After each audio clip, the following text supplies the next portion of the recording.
Boa tarde, pessoal. Vamos agora dar início a duas aulas, né? Serão fracionadas linfedema e erisipela. Bom, de uma forma geral, né, a rede linfática ela remove as proteínas plasmáticas de peso molecular aumentado e líquido em excesso do espaço intersticial. Essa é a função da rede linfática, que possui a sua distribuição em capilares linfáticos, aí vai para os coletores aferentes, chegam nos linfonodos, saem dos linfonodos, onde há atuação de linfócitos, macrófagos para a destruição de micro-organismos, saem pelos coletores eferentes, formam os troncos e, posteriormente, os ductos. Temos dois ductos principais, o ducto torácico, que pertence à rede linfática e está na confluência júgulo-subclávia esquerda. É muito importante esse ducto torácico. Ele drena a linfa dos membros inferiores, das vísceras abdominais, do hemitórax esquerdo, região de cabeça e pescoço à esquerda e de membro superior esquerdo. Vejam que esse ducto drena uma extensa área do nosso organismo. Temos também o ducto linfático direito, que ele está anatomicamente na confluência júgulo-subclávia direita e cuja drenagem linfática corresponde ao hemitórax direito, cabeça e pescoço do lado direito e membro superior direito. Vocês visualizam que nós temos a rede arterial com as arteríolas, as comunicações arteríolas-vênulas, o segmento venoso, e nós temos nesse entremeio, na área do interstício, nós temos também a rede linfática, que será responsável pelo carreamento das moléculas proteicas de alto peso molecular, conforme vocês viram, e também do líquido que se acumula no interstício. Então, na circulação pulmonar, na circulação sistêmica, nós temos, também integrante desse sistema vascular, nós temos os linfáticos. Os linfáticos, a exemplo do que ocorrem com as veias, eles possuem válvulas que unidirecionam o fluxo linfático para a região central do organismo. Há a interposição de células epiteliais, há a presença dessas válvulas que fazem com que o fluxo linfático seja unidirecionado para a região dos folículos linfáticos e, posteriormente, para os ductos que nós mencionamos anteriormente. Vejam que, em termos de fisiopatologia, se eu tenho doenças que afetam essas válvulas, doenças que afetam essa permeabilidade entre as células epiteliais, eu vou ter um déficit de drenagem linfática e, consequentemente, um acúmulo de líquido no terceiro espaço, nos interstícios. Os folículos linfáticos, eles possuem estruturas responsáveis por digerir bactérias, destruírem bactérias, como os macrófagos e linfócitos. Então, a linfa entra pelos vasos eferentes, e aqui nós temos a saída dessa linfa já feita, a atuação dos elementos de defesa do organismo. Aqui, só para que nós tenhamos a visão do ducto torácico esquerdo, melhor dizendo, ducto torácico direito. Vejam aqui a confluência do ducto torácico na confluência júgulo-subclávia esquerda. Temos também aqui outro local que é a cisterna do quilo, local de drenagem linfática. As causas para os edemas de membros inferiores são as mais diversas, desde causas sistêmicas, por nós sabidas, como origem cardíaca, origem renal, questões hormonais, drogas que podem ocasionar edemas sistêmicos. Temos também o lipedema, que nós veremos adiante. As causas venosas, o flebedema, as causas linfáticas que nos interessam nessa aula é o linfedema, e temos também as etiologias mistas. Vejam a característica de um paciente portador de linfedema e o paciente portador de lipedema, um acúmulo de gordura no subcutâneo. Vejam que há uma diferença, você observa essa superfície como em casca de laranja. O linfedema, ele nada mais é do que o aumento de volume, né, do membro secundário a essa perturbação na circulação da linfa. E isso se dá pela insuficiência de transporte do líquido que se encontra no interstício, com acúmulo de proteínas e líquidos nesse espaço intersticial. Consequentemente, nós teremos a questão do edema, do linfedema. E, da mesma forma, por analogia na qual nós vimos as redes colaterais, não apenas de veias, artérias, também existe a rede colateral linfática em casos onde existam distúrbios circulatórios da rede linfática. Então, há também o desenvolvimento nos linfáticos de circulação colateral para que possamos ter uma melhoria na drenagem linfática. Mais uma vez aqui nós temos a característica do linfedema, membro inferior e membro superior.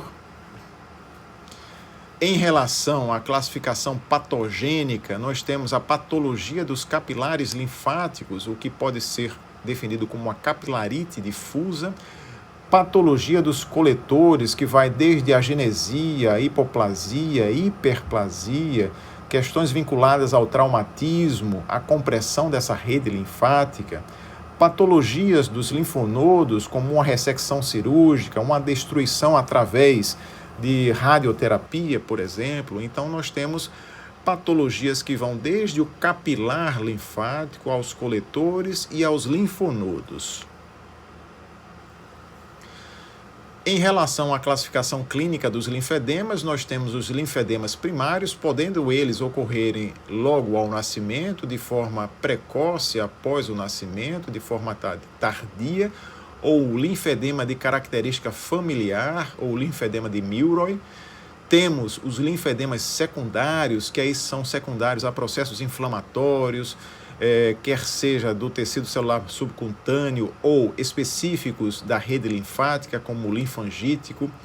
O linfedema secundário à filária, ao processo inflamatório por contiguidade das veias, o flebítico, o actínico pela radiação, o traumático. Vejam que nós temos várias etiologias secundárias para os linfedemas.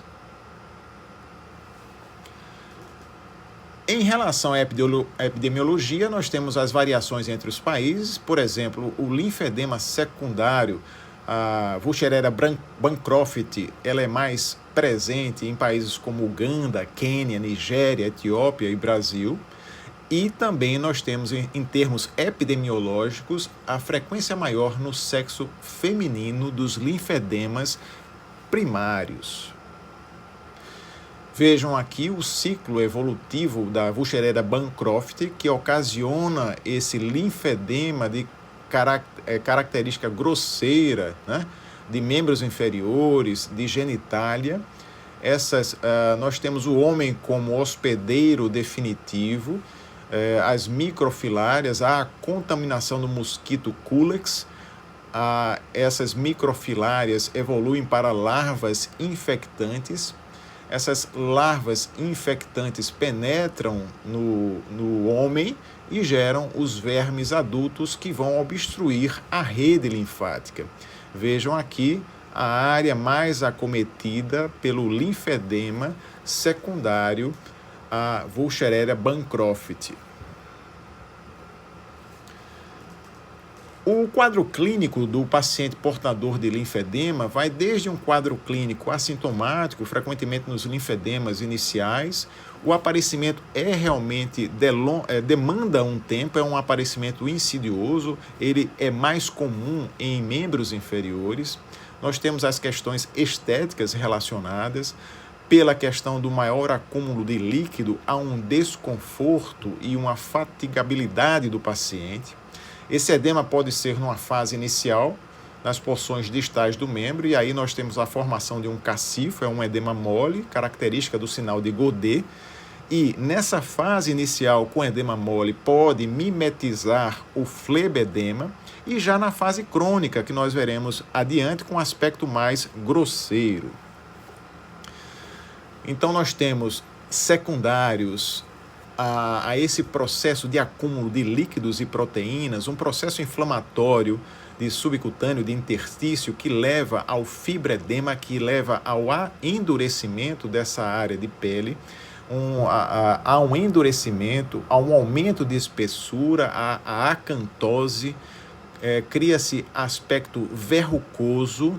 Existem sulcos cutâneos, que esses sulcos cutâneos muitas vezes estão contaminados por bactérias que podem levar a infecções secundárias nesses pacientes. E aquele aspecto grosseiro mais acentuado, principalmente em relação à filária, que é o aspecto de elefantíase ou pata de elefante. O paciente ele pode apresentar dor, que é uma dor secundária aos processos infecciosos que podem surgir em virtude desse linfedema, ou até mesmo por um rápido aumento do edema em algumas circunstâncias, ou a concomitância com outras patologias, como por exemplo neuropatias. Então o paciente pode relatar também dor. E as infecções que são muito comuns, pessoal, muito comuns nesses pacientes, principalmente os pacientes que evoluem com um linfedema mais acentuado, mais grosseiro, as infecções cutâneas e entre os dedos interdígitos. Vejam aqui a característica de um linfedema crônico, já um aspecto bem mais grosseiro, com acantose, ou seja, com um aumento no espessamento da pele. A questão dos sulcos, né, que nós vemos aqui, e nesses sulcos, não apenas nos sulcos, vejam que essa área esverdeada é uma área de plena colonização bacteriana e que dá margem a infecções crônicas recorrentes nesses pacientes, o que gera um ciclo de perpetuar esse edema e de piorar esse edema. Vejam que também nesses sulcos há a possibilidade de infecções, né, e essas infecções irem agravando cada vez mais o quadro clínico de linfedema do paciente. Em relação aos métodos diagnósticos, nós temos, né, o estudo laboratorial, que consta com um hemograma completo, no qual na filariose nós vamos encontrar a eosinofilia. No esfregaço sanguíneo nós podemos encontrar a microfilária da Wuchereria Bancroft. Podemos também ver se esse edema, né, é edema secundário às questões sistêmicas que eu havia mencionado previamente para vocês, dosando a ureia, a creatinina e os eletrólitos do paciente.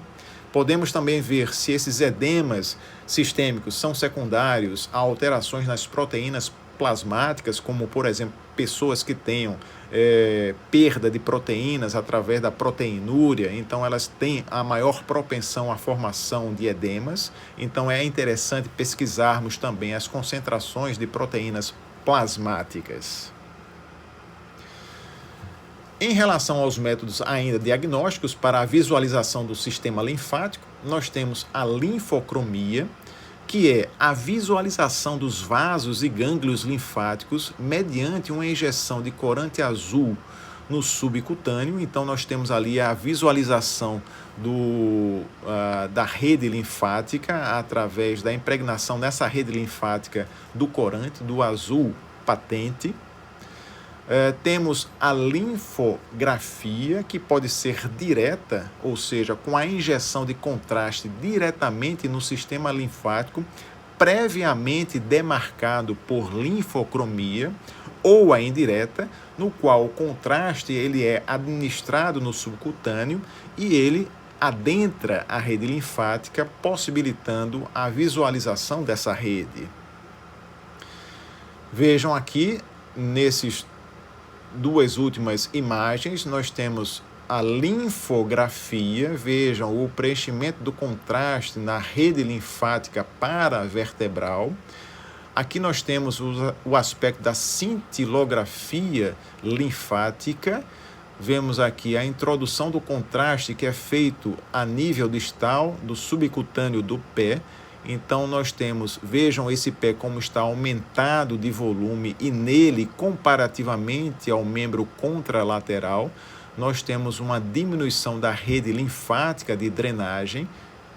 Esse outro paciente também temos um membro inferior mais edemaciado e vejam que após a injeção do contraste é impregnado apenas uma tênue rede linfática. Esse membro apresenta insuficiência linfática, que é a origem do linfedema deste paciente.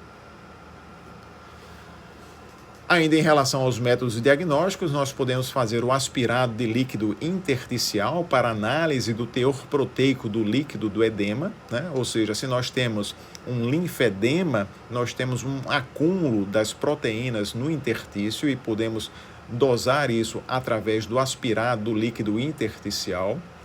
A tomografia e a ultrassonografia nos possibilitam a visualização do número e do aspecto dos linfonodos para ver se eles estão ectasiados, se eles estão ausentes, hipertrofiados ou quaisquer situações que possam alterar a cinética fisiológica da rede linfática.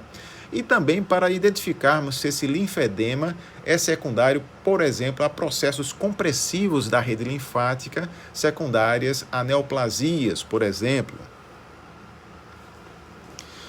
Em relação ao tratamento, existe inicialmente o tratamento clínico, que, diga-se de passagem, pessoal, é o que mais é utilizado. Nós vamos ver as técnicas cirúrgicas, mas essas técnicas cirúrgicas não são muito utilizadas.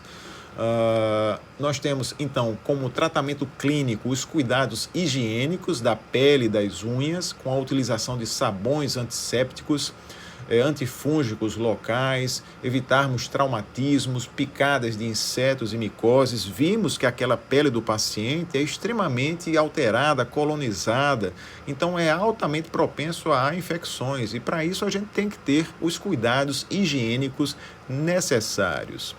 Há também a possibilidade do tratamento fisioterápico com a elevação dos membros, massagens centrípedas, compressão com faixas elásticas, como as faixas de Smarsh, e os tubos de borracha, como os tubos de Van der Molen. Existem também meias elásticas específicas com até extra alta compressão e aparelhos pneumáticos de compressão. Vejam aqui as massagens, as compressões pneumáticas e as faixas elásticas utilizadas com a perspectiva de drenarmos esse líquido intersticial. O tratamento farmacológico inclui medicações como a cumarina, a benzopirona, que é uma substância que atua na linfocinética, estimulando também os mastócitos na fagocitose das macromoléculas proteicas.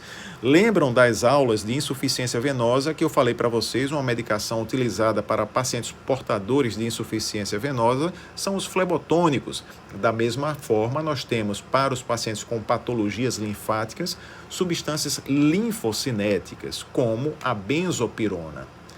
Temos também a hialuronidase, que é uma enzima proteolítica. No caso das proteínas que estão no líquido intersticial, pode existir uma polimerização dessas proteínas e a enzima proteolítica vai despolimerizar essa maior viscosidade intercelular proteica.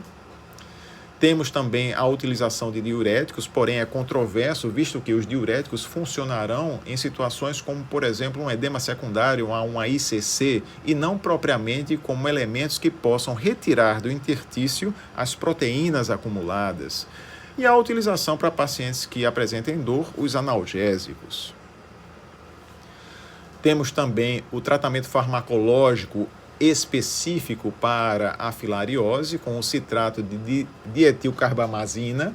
Temos a necessidade de observarmos a questão da obesidade, tratarmos a obesidade, questões de anemias que podem levar a edemas sistêmicos, a hipoproteinemia, a questão dos intertrigos micóticos, das infecções interdigitais micóticas, as erisipelas que nós veremos adiante, o tratamento específico das erisipelas, o hipotireoidismo e outros distúrbios hormonais que possam cursar com edema do paciente ou piorar o linfedema do paciente.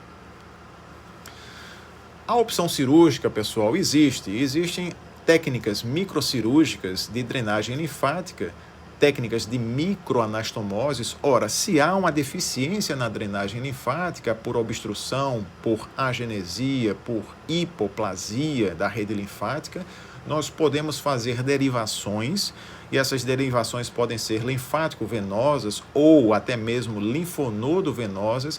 Vejam aí a dificuldade técnica que é fazer uma microanastomose na magnitude da rede linfática, por isso essas técnicas não são muito utilizadas.